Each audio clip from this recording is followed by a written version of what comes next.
Anime est arrivé au moment parfait, une époque où le public commençait à se lasser des mêmes visages, des mêmes formats, des mêmes blagues recyclées.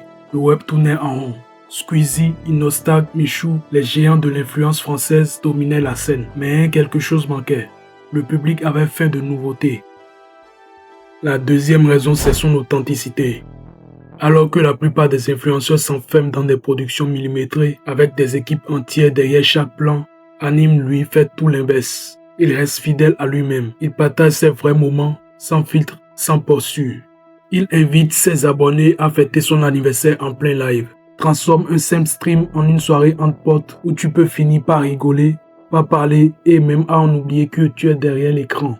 Cette proximité presque intime a créé un lien unique entre lui et sa communauté. Et enfin l'humour, parce que Anime avant tout, il est drôle. Pas drôle calculé, pas un sketch préparé, juste un humour instinctif, naturel, parfois absurde, celui du gars qui ne force pas, mais qui vit le moment.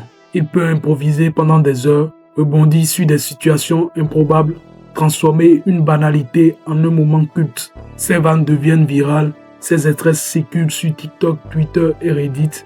Et ce qu'il y a de plus rare aujourd'hui, il n'a pas peur du ridicule. Il se déguise, il improvise sans jamais chercher à se justifier, sans se cacher derrière des excuses. Il vit Internet comme un terrain de jeu, pas comme un tribunal. Et au fond, peut-être que c'est ça le vrai secret d'Anime. Cette liberté totale, cette légèreté, cette impression qu'il ne joue pas à être influenceur, mais juste lui-même. Franchement, je pense qu'Anime c'est un bon gars. Quelqu'un qui reste honnête avec sa communauté, clair en toutes choses, partage avec eux des moments intimes de sa vie, parfois quand il est heureux, quand il ne l'est pas, comme la fois où il a galéré à trouver son appart. Si tu veux voir la suite de cette vidéo, clique sur le lien en description ou en commentaire épinglé.